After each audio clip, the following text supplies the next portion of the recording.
বাংলাদেশ জামাতে ইসলামী ঢাকা মহানগরী উত্তরের উদ্যোগে সনাতন ধর্মের অনুসারী আমাদের হিন্দু ভাইদের সবচেয়ে বড় উৎসব শারদীয় দুর্গাপূজা উপলক্ষে আজকের এই মত বিনিময় সভায় উপস্থিত বাংলাদেশ জামাতে ইসলামীর সম্মানিত মহানগরী নেতৃবৃন্দ, আরও অনেক নেতৃবৃন্দ এখানে এসেছেন। আমাদের প্রশাসনের কিছু ভাইয়েরা হয়তো এখানে এসেছেন, সাংবাদিক বন্ধুগণ এবং সর্বস্তরের উপস্থিতি। আমি শুরুতে সারা বাংলাদেশের সনাতন ধর্মের অনুসারী যাদের সবচেয়ে গুরুত্বপূর্ণ কেন্দ্রীয় উৎসব শারদীয় দুর্গা উৎসব রয়েছে, সেই উৎসবে আমার পক্ষ থেকে এবং বাংলাদেশ জামাত ইসলামী ঢাকা মহানগরীর পক্ষ থেকে শুভেচ্ছা জ্ঞাপন করছি। আমরা সবাই বাংলাদেশের নাগরিক। বাংলাদেশ আমাদের প্রিয় জন্মভূমি। এটা কেউ আমরা অ্যাপ্লিকেশন করে এখানে আসি নাই, স্রষ্টাই তার ইচ্ছায় এই এলাকায় আমাদেরকে জন্ম দিয়েছে। সুতরাং আমরা জন্মগতভাবে এদেশের গর্বিত নাগরিক। কে মুসলমান, কে হিন্দু, কে বৌদ্ধ, কে খ্রিস্টান, এখানে এই পরিচয়টা আমরা কোনোভাবেই বড় করে আলাদা করবার কোনো সুযোগ নাই। যার যার ধর্ম তার ধর্ম। আমাদের যে সংবিধান আছে, সেই সংবিধানের 2-এর কতে পরিষ্কার করে বলা হয়েছে সকল ধর্মের অনুসারীরা সমান মর্যাদা পাবেন তাদের ধর্ম পালনে। এখানে পার্থক্য করার, আলাদা কোনো কিছু করার, অন্তত যার যার মর্যাদার দিক থেকে এখানে কোনো পার্থক্য করার কোনো সুযোগ আমাদের সংবিধানে নেই। আমাদের সংবিধানের 19(1) অনুচ্ছেদে সুযোগের সমতার কথা বলা হয়েছে। এখানে যদি কোনো হিন্দু ধর্মের অনুসারী তার মেধা দিয়ে, তার যোগ্যতা দিয়ে প্রশাসনের কোনো ভালো জায়গায় যাওয়ার সুযোগ থাকে, সংবিধানে পরিষ্কার বলা আছে সে সেখানেই যাবে। তাকে আটকাবার কোনো সুযোগ সংবিধানে রাখা হয়নি, রাষ্ট্রে রাখা হয়নি। কিন্তু দুর্ভাগ্যজনকভাবে বিগত দিনে, বিশেষ করে গত 15.5 বছরে যারা দেশ শাসন করেছেন, সংবিধানকে তারা টোটালি ফলো করেননি। তারা যা করেছেন সেটাই ছিল সংবিধান।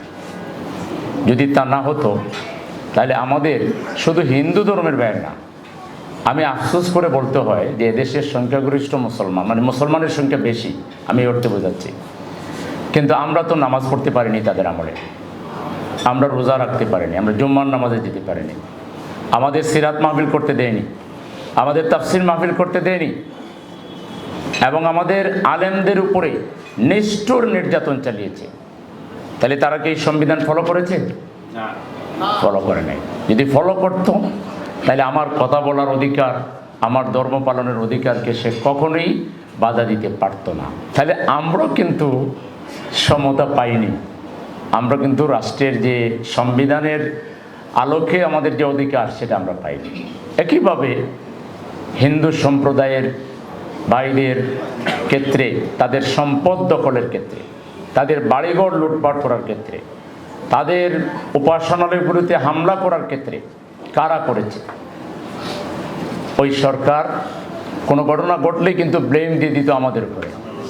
কিন্তু আমরা এই দেশবাসীকে সাক্ষী রেখে বলতে চাই, আমাদের কোনো নেতা কর্মী তো দূরের কথা, একটা সমর্থকেরও সাহস নাই, এই ধরনের কোনো চিন্তাও তার নাই, এই ধরনের কোনো কল্পনাও কেউ করতে পারবে না যে সে কোনো ভিন্ন ধর্মের, হোক সে হিন্দু, হোক সে খ্রিস্টান, হোক যে বৌদ্ধ, অন্য ধর্মের উপাসনালয় কিংবা তার যে নেতৃবৃন্দ রয়েছে, তাদের যারা ধর্মগুরু রয়েছে, তাদের ব্যাপারে সে কোনো বাজে চিন্তা করবে, এই ধরনের কোনো সুযোগ জামাত ইসলামীর এরিয়ার মধ্যে নাই। কিন্তু আমরা অলওয়েজ ব্লেমের শিকার। কিছু ভোট ভাঙলো, কয়েছে জামাত শিবির করছে, হ্যাঁ, পরে দেখা গেল কোনো তদন্তের রিপোর্টও নাই, কিছু নেই। আমরা এই গভর্নমেন্টকে বলতে পারি যে আপনারা একটা তদন্ত কমিশন গঠন করেন না, আপনারা তো নিরপেক্ষ সরকার, আপনাদের উপর তো কোনো চাপ নাই, আপনারা একটা নিরপেক্ষ তদন্ত করে এই 53 বছরে আমাদের হিন্দু ভাইদের উপাসনাগুলোতে কারা হামলা করেছে,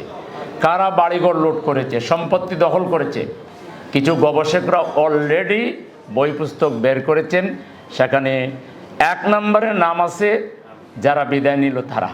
জঙ্গিপনার কথা আমাদের উপরে চাপাইতো। আমাদের একটা বক্তৃতা দেখান যেখানে আমরা হিন্দু ধর্মের লোকদের বিরুদ্ধে কথা বলেছি, একটা বক্তৃতা দেখান যে আমরা কোনো হিন্দু ধর্ম কিংবা বৌদ্ধ কিংবা খ্রিস্টান ধর্মের বিরুদ্ধে কোনো উস্কানিমূলক কথা বলেছি, কিংবা রাজনীতিতেও আমরা কোনো হত্যা করো, খতম করো, উৎখাত করো এরকম কোনো প্রমাণ দেখাতে পারবে না। আমাদের সার্চ করবেন ওয়েবসাইট, সেখানে আমাদের নীতি পলিসির কথা লেখা আছে। আমাদের এই আন্দোলনের ধারে কাছেও জঙ্গিপনা যায় না, উগ্রতা যায় না, এগুলোর সাথে আমাদের কোনো দূরতম সম্পর্ক নাই। আজকের বাংলাদেশের যে অবস্থা, আমি মনে করি এই বাংলাদেশকে যদি এগিয়ে নিয়ে যেতে হয় তাহলে একটা সুশৃঙ্খল, একটা মানবতাবাদী, দায়িত্বশীল, গতিশীল, সাহসী, সুদৃঢ় নেতৃত্বের অধিকারী একটা রাজনৈতিক আদর্শিক দল দরকার। আমরা তো দৃঢ়ভাবে বিশ্বাস করি আমাদের হাতে যদি আল্লাহর ইচ্ছায় দেশের ক্ষমতা আসে তাহলে হিন্দু সম্প্রদায় সহ অন্যান্য ধর্মাবলম্বী যারা আছেন তারা স্বর্ণযুগে বাস করবেন।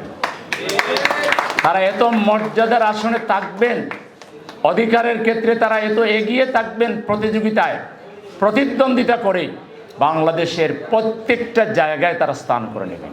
তারা কখনো ভাববেন না যে আমরা বাংলাদেশে বোধহয় আমাদের কোনো অধিকার একটু কম আছে, বরং তারা প্রতিযোগিতা করে অধিকারে এগিয়ে থাকতে পারবেন।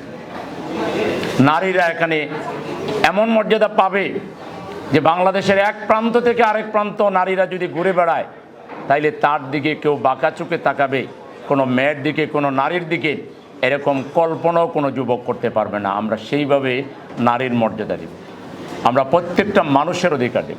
আমরা স্কুল করেছি, মাদ্রাসা করেছি, ইউনিভার্সিটি করেছি, আমরা হাসপাতাল করেছি মানুষের সেবার জন্য, এবং আমাদের হাসপাতালগুলোতে অথবা আমাদের ব্যাংকগুলোতে এখানে আমরা কোনো ধর্মের কোনো বাছ বিচার আমরা করি না। আপনারা খোঁজ নিয়ে দেখতে পারেন। এটা হলো আমাদের অবস্থান, ইসলামের অবস্থান এটাই যে আপনি অন্যকে ভালোবেসে তার সামনে আপনার আদর্শ তুলে ধরবেন। আপনি কখনো অন্যকে আলাদা করে, সেপারেট করে তাকে কখনো আপনি বোঝাইতে পারবেন না। এটাই ইসলামের শিক্ষা।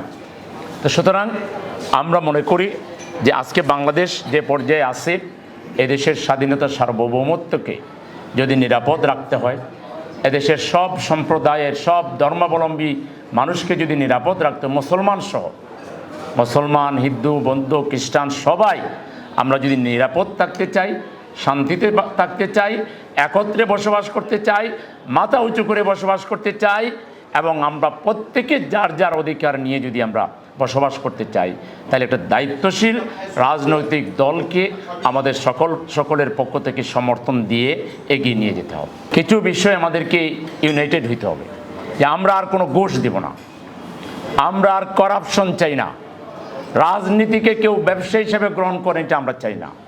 ছাত্ররা বলছে উই ওয়ান্ট জাস্টিস, এখানে জাস্টিস এনশিওর করতে হবে।